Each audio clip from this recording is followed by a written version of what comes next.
Hello, everybody. This is a great opportunity I have to be right in front of Vivien Bohme, co-founder of the Bohme Stores. Thank you so much, Vivien, for coming to the Go Big Mentality podcast with Anderson Francisco, also the owner of Anderson Builders Utah. And today we're here to talk about Vivien and hear her amazing story. Just so people understand who you are, again, I already said you're the co-founder with Fernanda Bohme of the Bohme Stores, and currently you guys have 15 stores 15 in 3 different states, right? 4 different states: Utah, Arizona, Idaho, and Montana. That is awesome. And you said that at some point you guys had 22 stores, right? Yeah, 20 something. Yeah, that right. is an incredible story. But we switched strategies, and so I was able to get out of some of that because they didn't represent the future. They're profitable, but they didn't represent the future. So it's just better to cull the fleet, if you will. That's awesome. And we're going to dive right in. Right before we started recording, I asked you about what do you want to share, and you said something about math. Yeah. Mathematics. Yeah.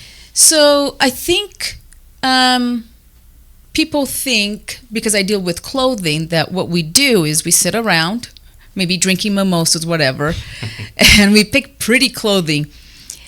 No. There's a lot of math. There's a reason why I have X amount of dresses in the store and so on. And so when I see other businesses, or really the reason why Bohme grew fast is it was the math behind it. What do I mean by the math? I'm not a good mathematician. Like at school, I struggled. I really struggled, especially like the more advanced abstract maths like calculus, trigonometry. I just couldn't do it. But luckily, I'm really good at quantifying. And I think it's a lost math because you have to have the ability to forecast. That math was taught if you're in Brazil 4th grade, if you're here 6th grade. Ratios. It's all about the ratios. If you can just find something to benchmark of, you can figure out the math. And it's astounding to me how many people can't even think. They just look at a problem and go, I don't know. I don't know what to do. Well, you have to put the math behind it. And so a lot of business owners, or at least when they're beginning, they don't pay enough attention to that. They don't do the due diligence to really go, all right, if I get 10 customers a day, but really how likely is that? 5. Okay, and then you put down your costs and do it with a pencil or an Excel spreadsheet because you're going to be erasing a lot. But at Bohme, the math wasn't just some random spreadsheet. I would put the expensive things in the front of the store and sales would go down. Okay, never mind, expensive things in the back of the store. I put the denim in the front of the store. I did okay. But I found that denim would work better in the back 2/3 of the store. Okay, so it's a lot of that math. Like you get down and you get really like I'll give you an example. Fashion Place. If anyone has ever been to that store, it's one of my smallest. Oh my gosh, it's a sardine can, but it pumps money. So that's still my number 1 store. I have much bigger stores than that, but that's still my number 1 store, right? Because it's a number 1 center. If Bohme moves tables, we lose 20% of sales.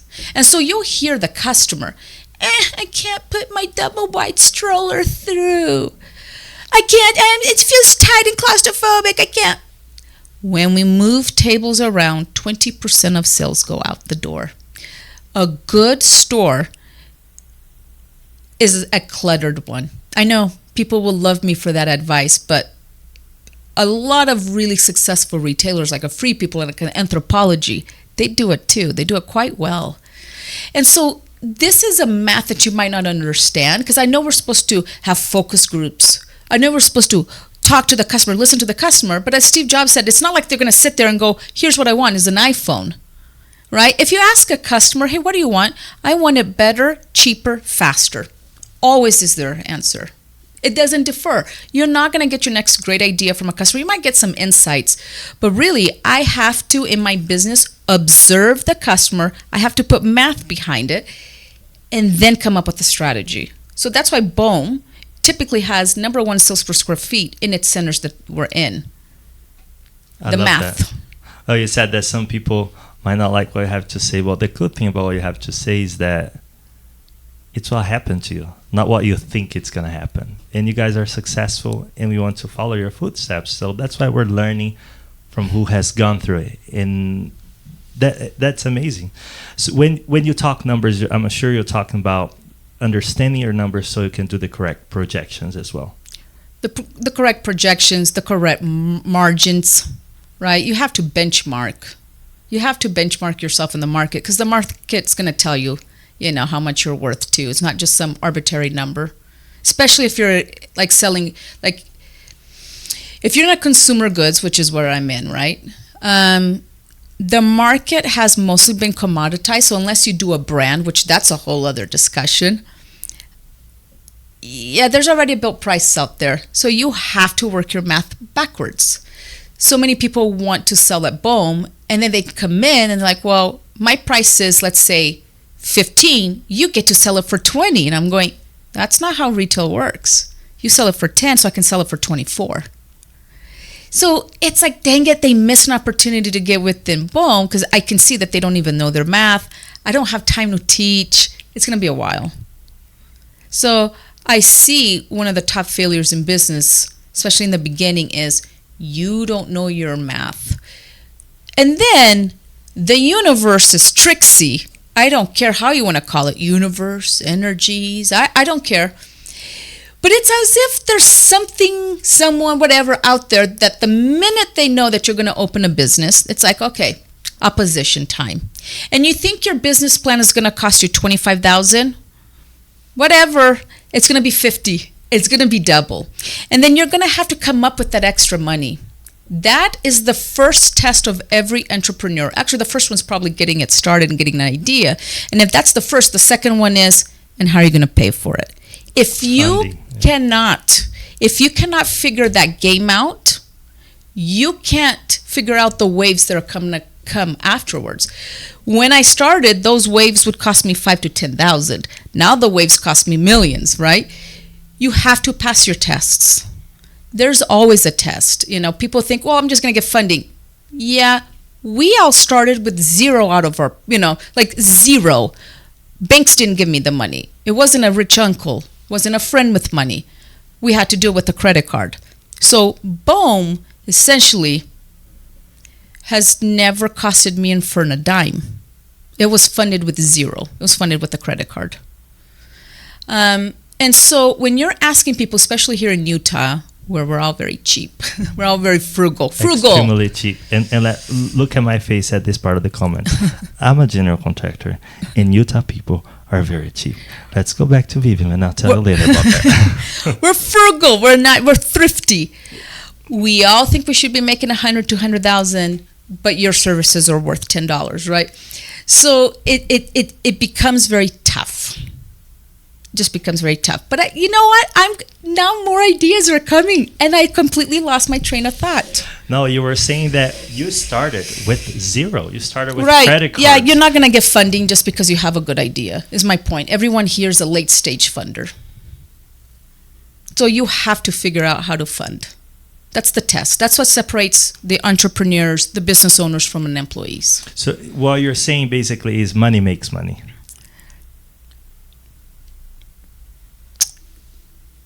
Money makes money, but I hate that, because you should be able to figure out how to get it, even if you don't have it. Oh, I love it. I didn't have it. We got an American Express card. So you had an investor. Called American Express. That's cool. I do have an American And Express. Fernanda would call every month to push that limit, that balance over. This is 2007. You could still do that. So she took a credit card from 8 to 65, 68,000. And luckily at that time, Fashion Place was accepting payments. Now, the real story is that I owed $650,000. That's what I was going to mention. Because here's the thing. You're talking about getting a credit card and going negative. Yeah. Not knowing whether or not it's going to sell. Lord knows it will sell it. That takes a lot of guts, especially coming from someone who was doing that to try to recover from a ginormous debt that you guys had. We're still in debt, right? Yeah, so I worked. So, well, first I had the idea in 2004. And I tell that to my sister, and my sister's like, yeah, that's the dumbest idea I've ever heard. Nobody will ever make money out of that. I wanted to make modest clothing. I'm from Utah, you know. Put two and two together. And it took me 2 years to convince Fernanda to do it. And I needed Fernanda because for whatever reason, Fernanda had the 720 credit. And me, no matter how many times I'd pay my bills on time, I had like a 600. I didn't have enough to get a credit card to do anything about it. So took 2 years. At that time, I was working at a real estate company, real estate / Ponzi scheme company. And they were doing 36% a year on your money, 36% a year. So I thought it was a great idea. And I took whatever money I had and put it in there. I overfinanced cars and put it in there. My old boss, my husband's boss, father-in-law, my cousin, my sister, my in-laws, we all put money in this fund, all personally guaranteed by me. A year and a half later, that fund goes bust. I was about to take the money out because I'm thinking, that's a lot of money I bet that they have. And I'm not seeing the houses go through. I'm not seeing deals and negotiations go through because I was their notary and stuff. Let me just take some money out. But I was giving birth to my 4th child. And I thought, I'll give birth. I'll get out of the hospital. I'll give it 2 weeks. I'll take out the money. It was too late. Had I done it before, I would have been okay. So that fund went bust. So now I have $650,000 in debt, personally guaranteed by me, at age 24.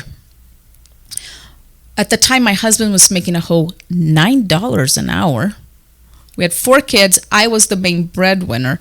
But they had just let me go because I was negative. Heaven forgive. They lose all this money. They're trying to do franchising. I was like, yeah, that's not how you do franchising. You have to actually provide value, guys. They thought that was negative. They fired me. So now I have no job. Husband's making $9 an hour. I have 4 kids. I have $650,000 in debt. And I don't have college. I put husband through college. Wow. I kept, every time I set my foot in college, I'd figure, like I would find out that I was pregnant within like a week. And after 3 times, I'm like, okay, we're done. For whatever reason, I'm not meant to go to college. So funny enough, I did always want to have that crazy story, like no college, no money. Eventually, I had to go bankrupt to stop the creditors. I was trying to pay everyone off. I couldn't. Bankrupt, like you name it. I have that problem. Think about it, I have it.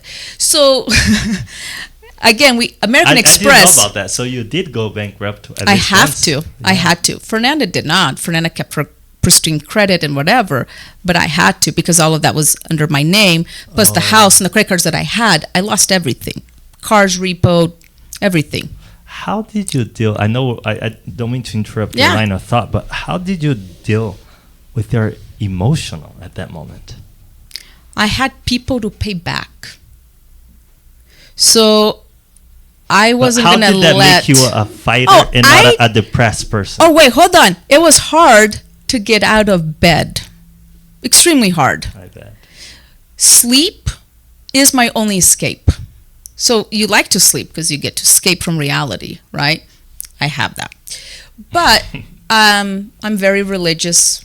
And I know that in 2024, that's kind of crazy to talk about, but you want to be an atheist, you want to be a spiritual person, you do you. For me, it was prayer, and I fasted a lot. That's my secret sauce. My employees know Vivien's fasting crap. 2 employees are going to leave. For whatever reason, whenever I fast, I have random, mysterious people quitting, or I have to terminate, like crazy things happen. I'm like, funny, that person really didn't need to leave. And you never know until it happens. And that's been happening for 15 of the 17 years of Bohm. And so I fast a lot and I pray a lot. And I just have faith. Okay, I'm meant to go through this. Okay, how am I going to get through it? And so I tell Fernanda, okay, we got to open up a store. Funny story. Fasting and praying, went to the Salt Lake Temple. I get out of the temple and I get this email. Fashion Place tells me we can lease. And I'm like, okay, that's my sign. You already had the idea. I had the idea. I was telling Fernanda, I think it's time. We got to open a store. And she's like, you just lost over $500,000. You're stupid. What do you know? And I was like, I got to pay people back. Boom has to start now. It's no longer just an idea. It's got to start. So that's when I went to the temple. I get out and I get this email right away. Okay, we have an opportunity for you guys, for you ladies, if you want it. Here's what it is. And I was like, that's my sign. Let's go. And still took a couple more weeks to coax Fernanda into doing it. But we didn't know what we were doing. I would have to bother other stores and go, so how much did you do today? Oh, 1,300. How big is your store? Oh, 1,300 square feet as well. Okay, because I'm in 600 square feet, but I did like 800. Is that good? So I do my ratios. And then I try to talk to whoever. I think I got people fired because I try to get the numbers out. And another lesson I learned. At that time, I had been in the U.S. for 15 years. So I was, 25? Yeah, by then I'm 25. And I'd been here for 15 years or so, 15, 16. And I had to learn the lesson. This is like the first lesson I learned out of Bohm is when in Rome, do as the Romans. We are in the United States. And it doesn't matter if you came here as a child. There's something that runs through your blood. Like, have you ever seen like the Koreans and the Japanese that live like in Brazil? They say they're Brazilians, but you're like, but your speech cadence sounds Japanese still. Like, how is this happening? It's in their blood. It's in my blood to be Brazilian. It is in my blood to see status a different way. And so here's Fern and I thinking we're so cool by selling what was cool then, BB clothing. It was satin, it was dressy, it was cute. And we'd hear Americans walk by all day long and go, oh, that's a cute store, must be expensive, let's not go in.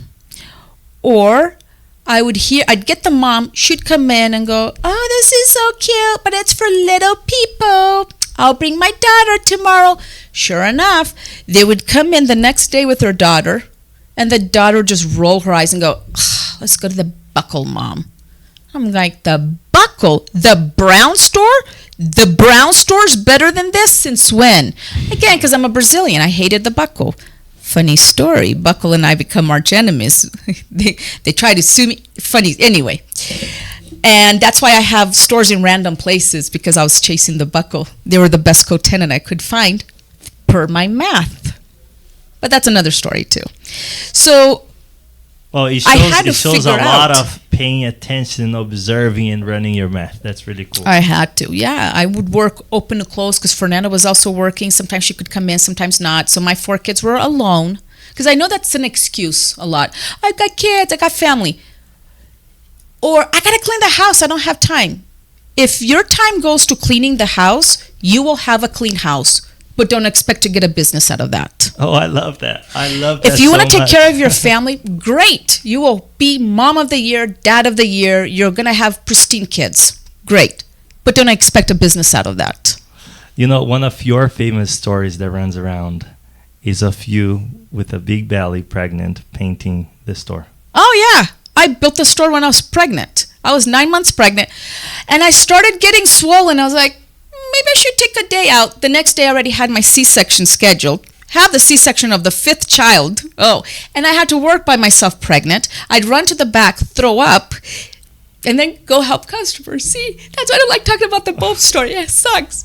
And I have a crazy good memory, so I can remember this yesterday. I wish people understood. Behind every business, I don't care if they're tech, because in closed doors, they're going to talk about how they're in their knees trying to make payroll. And that's the story, one of the messages I always bring. Because they think, oh, it's an entrepreneur, they're heli skiing, jumping out of a helicopter. No, we're trying to figure out how to make payroll. That's sexy. So anyway, no, there's blood in some of my stores because of the build out. And I was grinding, and the grinder threw, and I bled. I'm like, well, I got to take the blood out, but wow. It's blood, sweat, and tears all through this company. So let me go back. So I'm merchandising the store as if a Brazilian would.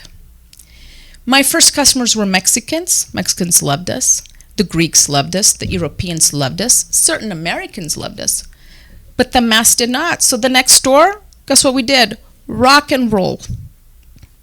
We made it as crappy as possible. And Bohme was number one sales per square feet 2 months later. I had to purposely, like, we always tried in the first 10 years, we would put the imperfection into the build out so people knew cheap. Cheap, because we are moderately priced. I know people think we're expensive. No, we're not. You just don't know the real price of clothing, especially in 2024. But again, you got to observe. The devil's in the details. You have to be in your business. None of this. Bohme's had a really tough time growing because we are out of Utah. So we have a funny demographic here with the religion. It's just tough. And it's fantastic to be a woman entrepreneur. It's awesome. It's very awesome because, funding becomes very hard. Very hard. And so we had to bootstrap her away. And so growth becomes very expensive. Or build outs now are like $1.5 million. Where's $1.5 million going to come from? And your growing inventory needs. So it's very tough, right? Again, you have to do your math first because the waves are going to keep getting bigger. If you're a foreigner of some sort, please have the self-awareness that what you think is cool isn't. You have to be a consumer in order to be a good consumer goods person. I remember I had a friend, he's Latino. He's like, Viv, I'm going to do candles. And I looked at the candles and I thought, wait, did you just quit your job and you're going to do these? Oh, man, nobody's going to buy these. Nobody's going to buy these. Where's your scent? Okay. You don't know. When you're a good consumer, you know. That's a cool slogan. That's a good Logan. Oh, Logan. What's Logan? Logo. Oh my gosh. I may or may not have slept for a couple of days. It may or may not be back to school, people. And the analytical crazy mind still going. So I may not have slept. I thought we were talking about a slogan. Yeah, I was like, what slogan? Nobody's doing slogan. If you're Nike, great. Everyone else, right? I get your point. I get your point so much. And one thing that I loved that I watched you do, I don't know if you remember this, but one day we stayed over late a little bit at Tushar. Yeah. And we were talking with the owner, which we love, a great friend, amazing friend. Oh, Wagner, yeah. Yep, Wagner. We love Tushar. Shout out to Tushar. But you were telling them, and you were sharing a little bit about don't do what you like, do what Americans want to eat. For food, yes. Yeah. Yeah. When Bohme switched to denim and t-shirts, am I a denim and t-shirt girl? Nope. Is Bohme my style? Mm-mm. My investor thinks it's hilarious. Like, so you guys are sellouts. I don't care. It pays the bills. Because I like to dress up. Why? Because I grew up seeing it. It's in my blood. Americans are a completely different animal. They show status completely different. They're like, I'm so cool. I don't need to dress up to tell you how cool I am. And in the U.S., the standard of life is so achievable that dressing up is like, yeah, anyone can. It's not that cool. Yeah. What's cool is to show up in sweats. But my sweats cost $150, right? That's what it is. That's so cool. Those who know. And so each industry has a hack of those who know. And Americans know this innately. Anyone foreign, no. You assume, you think you do, but you don't. So that was one of the first lessons. The math, you got to observe. When in Rome, do as the Romans. So anyway, I did pay people back, in case we don't get back to the story. Oh, yeah, I was going to ask you that. I paid them back December 2010. So within 3 years, I paid off. Congratulations. Because I couldn't grow without that, right? I had to pay people off before I can do the expansion. That's awesome. And another thing I wanted to mention, which re-emphasize that you just said right now, that you knew, you did your math. But it's cool to see that you did not reinvent the wheel. Yeah, I know. Disrupt. when I try to do something too different at Bohm, doesn't work. It's like 80% of the things has to be the same, and then that little 20% is your differentiator. I don't, unless you're in tech, unless you're trying to do something like that, sure. Yeah. Disrupt, be crazy, be new, because you're gonna sneeze and you're gonna find funding, right? Everyone else, yeah, go with the flow. I don't know if there's that much invention. Like if you have a nail business, if you're doing cakes with food, your decor can be forward. Your food has to evolve, to what's relevant in 2024. But at the end of the day, it's food. You have to be consistent with it. I don't know. Yeah, so you just learn from people that were doing what you wanted to do. And that's awesome. And it's like you said about clothing. The way you dress has something to do with your tradition, with what you saw. And the same thing with the way Americans dress here. It has to do with what they've always seen. And so I've been checking women out for 17 years. And I've been doing this for a long time. You love people watching. Yeah, I'm so tired. Because when I go out, let's say I'm going to the movies, I'm going, all right, where am I? Utah County. Let's see if they picked up the trend. Because it's not that I don't know if something's cool or not. There's 50 million trends going on. It's which ones will my customer adopt and when. So if the Adidas Samba is cool, great. When is it going to hit the majority of my stores? Oh, possibly this fall. Okay, bootcut jeans are coming. Is it going to hit this fall? Is it going to be next spring? So when I go out, I'm like, okay, such and such woman, she's not fashion forward. Oh, but she's wearing bootcuts. Oh, that's unexpected. People are ready for it. So I'm always watching out for signs. And each place, this is just something from clothing. I don't know if it's for everyone. The U.S. has major regions. And I don't think the U.S. is alone in this. But the U.S., like Miami, that's a different country. New York is a different thing. It's a different lifestyle. LA is a different thing. And then you have your Seattle, Denver, maybe Utah, Minneapolis, Chicago. That's its own center too. So what's hard as a clothing retailer is to have a brand or something that every zip code goes for. There is no such thing. So that's actually one of the challenges. And so I have to be very observant. What type of customer is wearing what and when? What's their age? Oh yeah, the 14-year-olds. Look at that. 14-year-olds are now wearing tube tops. That wasn't a thing 4 years ago. Their moms probably wouldn't have allowed that 4 years ago. Today, I'm seeing a lot of skin. Crap, that's a trend. I got to jump on that.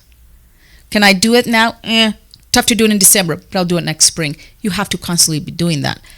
And I think, for example, when you see restaurants go out of business, because people think food's static. No, it isn't. It evolves too, slower than clothing.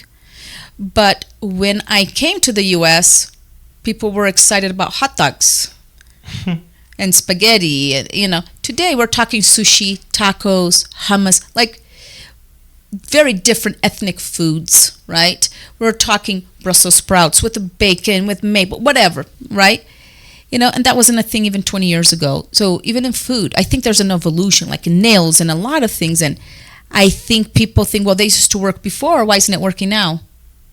Or thoughts change. Why wouldn't our likes change too? It's just odd. Oh, I love that. Well, what I learned from you today is that you have to feed your profit, not your ego, not your emotions, not what you think. You have to. Gosh, I'm wrong all the time. You have to feed what all those thousands of people want to buy, and that's one thing that I see a lot in entrepreneurs. It's like, no, this is the way I like it. This is my need. I went through this. That's the way I think. So I'm just gonna sell this. Unless you're willing to write those $1 million checks to yourself, I don't see how you're gonna grow. Or it's people don't know. It's like it's not your job to teach. You can guide customers. I don't know if it's your job to teach. It's your job to sell. And it's much easier. It's a much easier sale to sell people what they already want, or to sell to people what they already want. That's awesome. Now, the question I told you I was going to ask, which is, in those 17 years,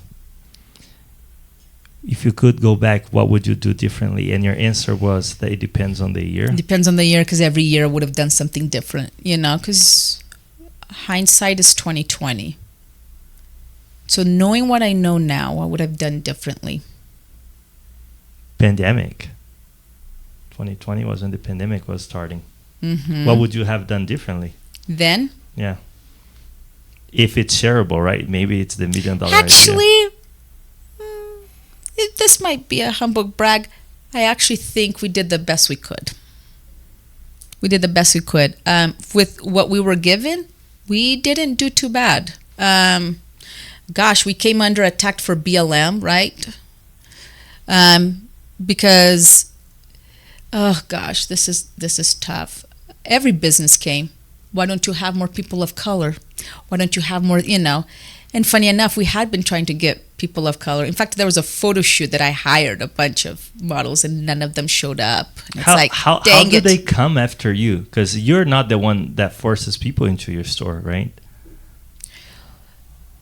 Ooh, gosh, I'm dying to speak out. There's things that happen in fashion. I'm not even talking, it could be retail, fashion, whatever. People think I'm in fashion. It's funny. It's like, I don't think I do fashion. I do retail. Fashion, leave that to, I don't know. To the fashion designers. Yeah, I do retail. At my price point, I don't know there is design, but it's a little bit more watered down. Again, different customer. She's a lot more casual. There's a reason why there are certain models that are used versus others. And it's not because I sit there in the back room going, woohoo, let's make these kind of women feel bad. Yeah, points for us. Nobody does that. Why do we pick the models we do? Because they sell. They're the ones that make money. You test models, just like you test clothing, just like you test stores. You test everything. Susie Q, gosh, she's like a human hanger. Everything we put on her sells. Bobby Joe, gosh, we have to reshoot everything she does. Shoot, that's a cost. Wow. And clothing's fast. So if you missed a month, 6 weeks, or you're like, yeah, we've tried everything, that's really not going to sell on her, we have to reshoot. Okay, that's a really big cost. Your merchandise set there, repay photographer, repay models. So if people want to see a different world, purchase more from those models or that look. It's not Bohm and other businesses. We're not the algorithm. Customers are the algorithm. And they've been in the that's what's funny. They've been in the driving chair the whole time. No need to complain. Your dollars do all the talking. They complain about us, and then when you go into their Instagram followership, you don't even follow the people you're talking about. So I call it fake activism. There's a lot of it out there, especially this sustainable thing. Let's be sustainable. Are you sustainable? Are you traveling? Because that's not sustainable. Are you buying online? Oh, I'll tell you, buying online, huge polluter. Huge polluter. There's so much plastic. There's so many returns. It is so wasteful. You want to save the environment? Go to a store. That makes so much more sense. So this whole thing of, we're sustainable. It's not if the business is sustainable. It's if the customer is sustainable. Are you buying a ton of things, using them 3-4 times and giving it away? If I go to your bathroom, do you have a ton of creams and lipsticks and makeups and all this stuff? That's not good for the environment. Doesn't matter if Estee Lauder, doesn't matter if Hood or whatever did it the most sustainable way. If the consumers aren't, again, fake activism. Be careful, business owners, with fake activism. Because 10 years ago, 2012, 13, 14, we weren't talking sustainability. We were talking, you have to have a mission. Tom's, one shoe for a shoe. And then everyone, Warby Parker, we do glasses, we do this, we do that. Then they're like, wait, if we give away shoes and glasses, those communities don't have that business. We just took an entrepreneur's work away. Oops, that's not how we do charity. So then that activism changed now into, let's save the environment.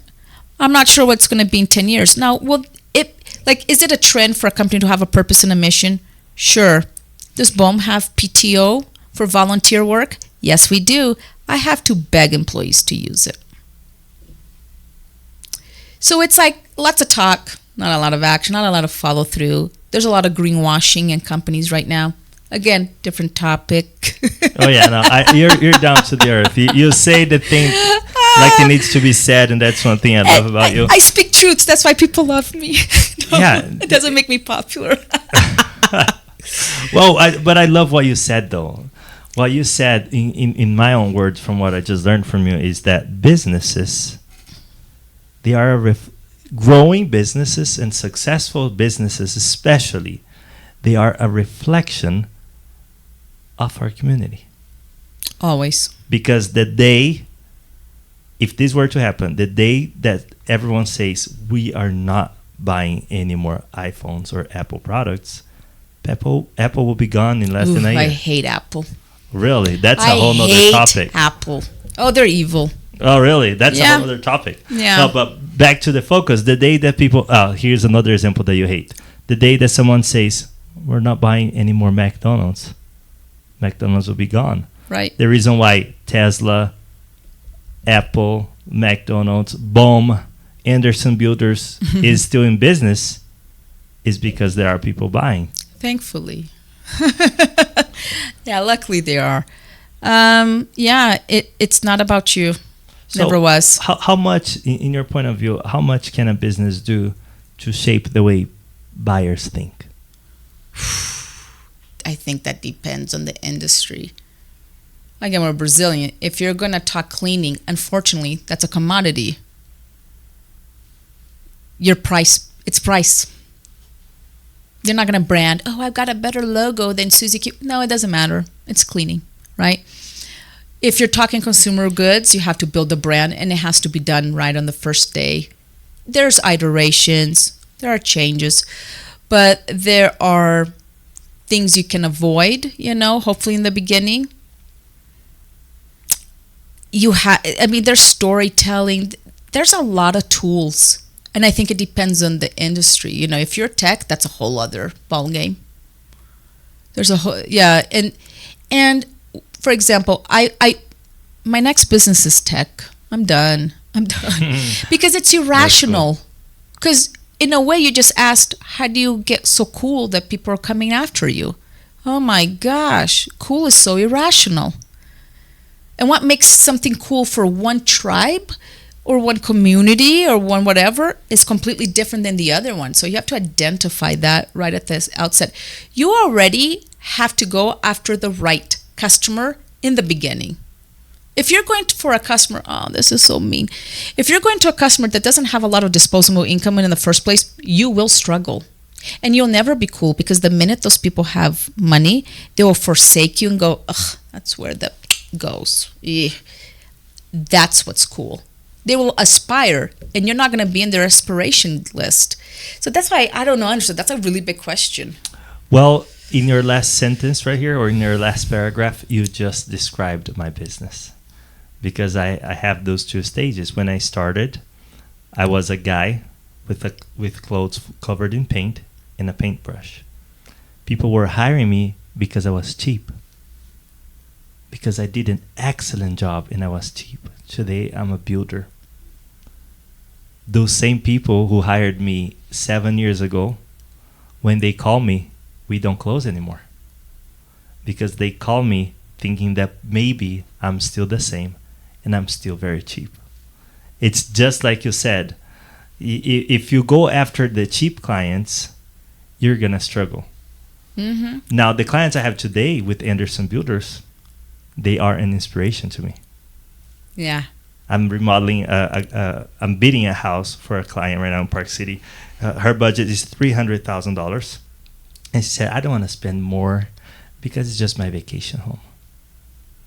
Right. Heck, that's the type of life I want to have.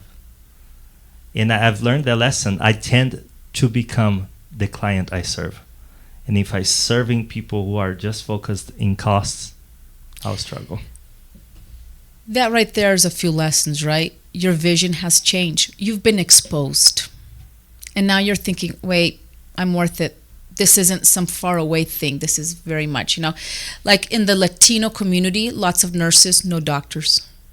Lots of nurses, no anesthesiologists. Lots of nurses, but no farm techs. Why? Because they're not exposed to that. It's not in the community.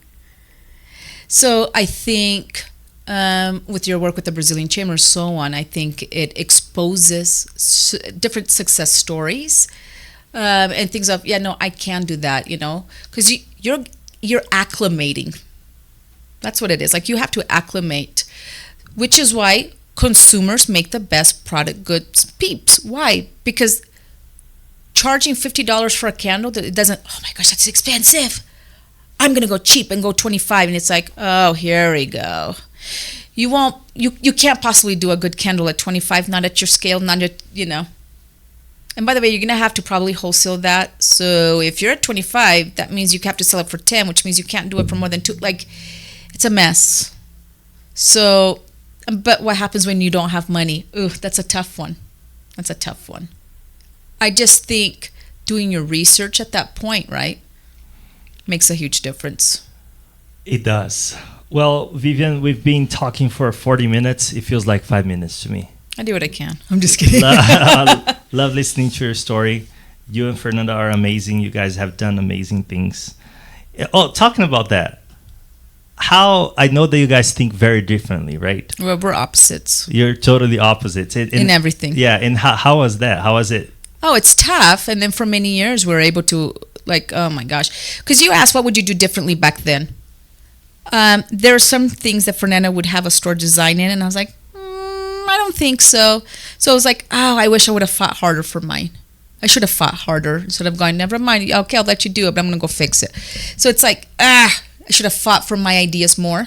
I should have been more confident, because even at 28, 29, 30, I actually was doing the right things. And the executives I hired didn't have a clue. They didn't have a clue. In fact, a good book to read is The Hard Thing About Hard Things by Ben Horowitz. Oh, really? Love that book. Love that book. If you're a founder, read it. I think I just would have fought for my ideas more. I would have been more aggressive with them. Maybe I wouldn't have raised money back then. Would have bootstrapped, because that was a tough. It put us in a very tough situation. Reset boom, like it was a mess. I think that's what I would have done. Like, the two biggest things I would have done differently would have been that. You would not have raised the money. What you mean, before in the bomb beginning? Or yeah. Oh, I see. I think year 4 or 5 we did.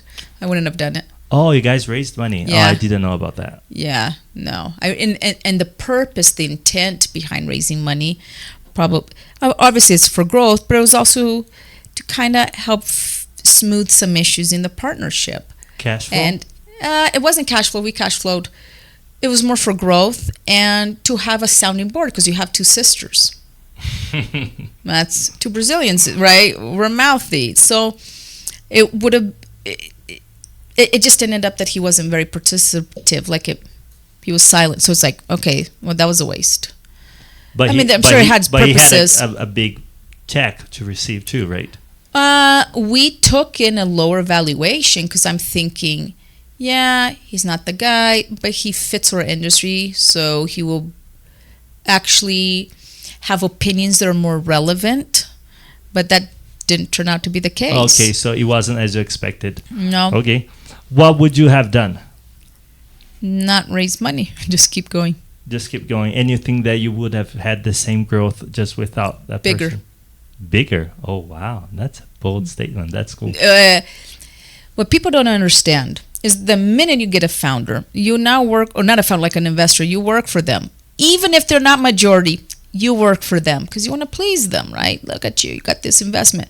The problem is the advice is always, go hire the pros. Yeah, that's cute. Go hire the pros. The pros don't get it. In the beginning, your business has 50 million priorities. Those guys are used to working on 2 or 3. And it's never a single hire. It's, oh, gosh, I need an assistant. You know, if I get an assistant, this is going to happen. Wait, you don't have that software? Oh, I need that. And then the costs go up. And they're changing the culture. They'll come in, because it's your little business who's chaotic, and this founder who's got so many virtues but can't do it all. It's the same story. They're going to come in and kind of look at it like, oh, it's a little inferior, but, you know, I'll do what I can and fix this up. Wrong attitude. Wrong attitude. And so we went through a lot of problems. Then the bank came and said, wait a second, you have an investor? Yeah. And he's above 20? Mm-hmm. Great. We're taking away your credit line. We're taking away your credit cards. We're taking away your SBA loan. Really? Because you're in technical default now. Because he's not going to personally guarantee, right? Like, no investor does. It's all done through the company. Too bad, so sad. And I was like, oh my gosh, overnight, I lost everything. So we had to start at the zero again. And Wow. it's investors don't care. You're the pig going to the slaughter. They're just getting a check or not. I like that. Right?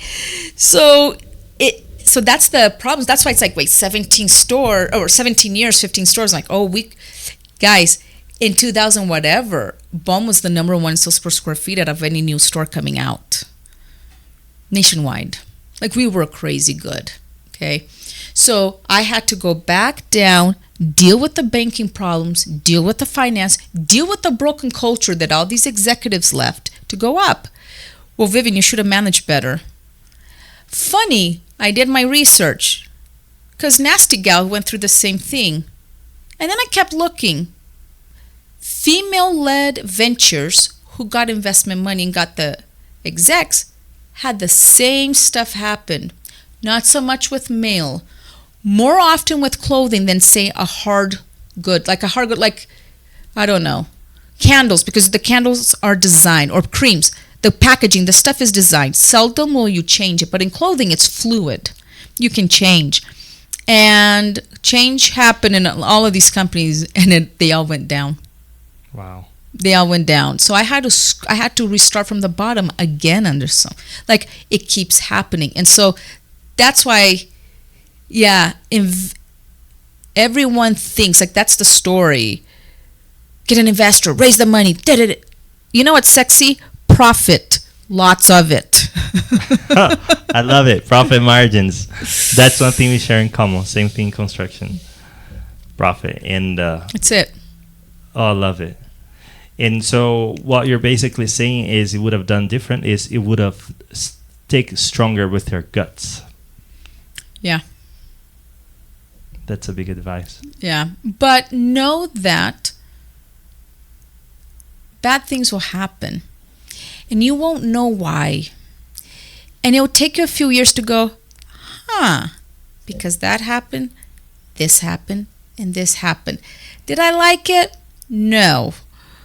But I see where it led me.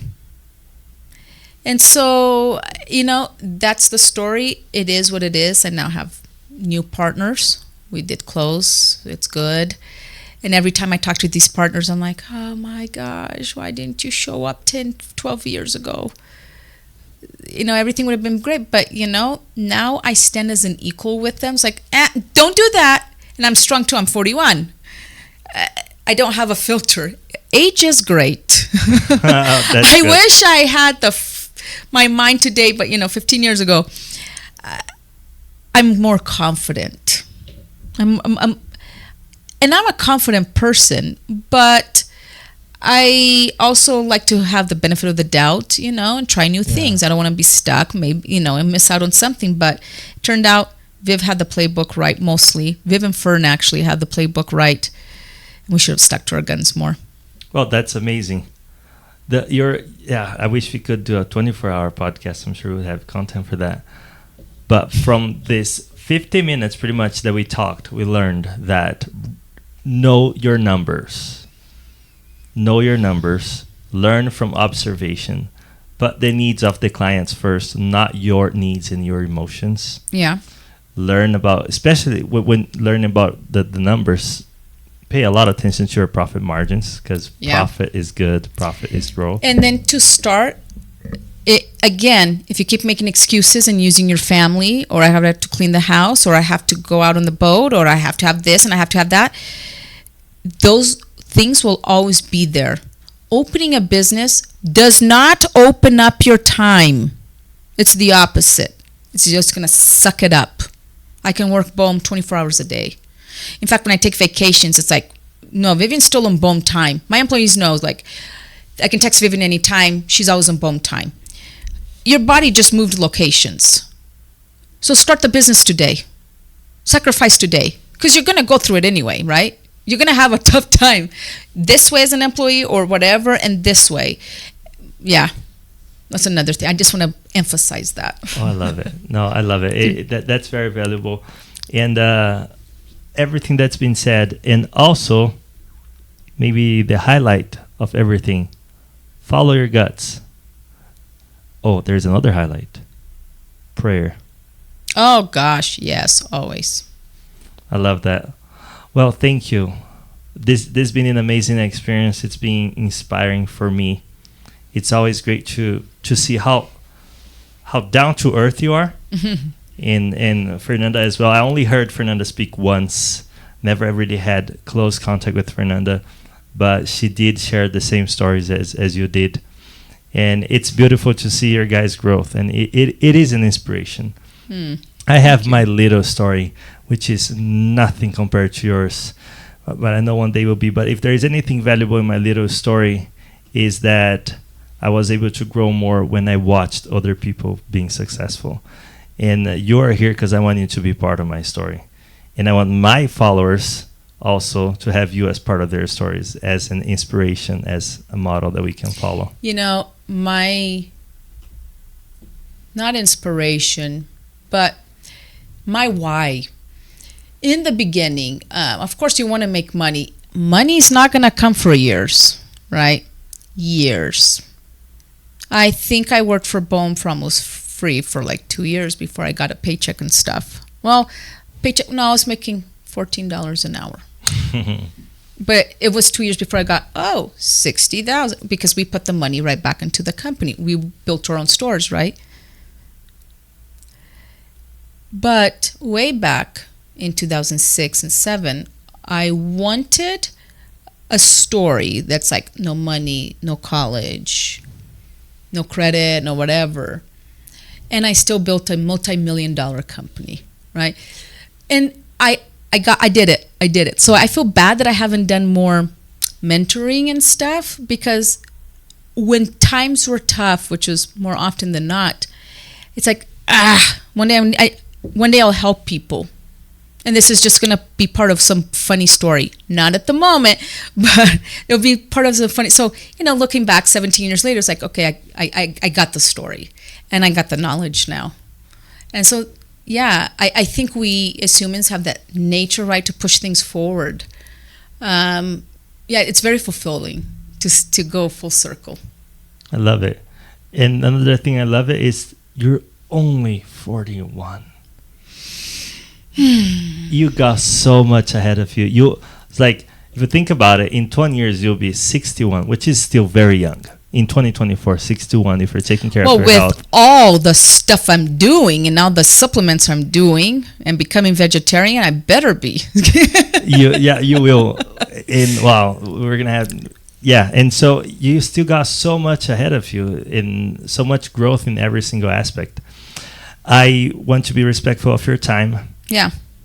Thank you so much for this great, precious opportunity. We'll be sharing this with everyone to hear. Thank you for coming, and we will be in touch. This was an amazing podcast. Now you can give a big smile right here. I'm not photogenic. Yes, you are.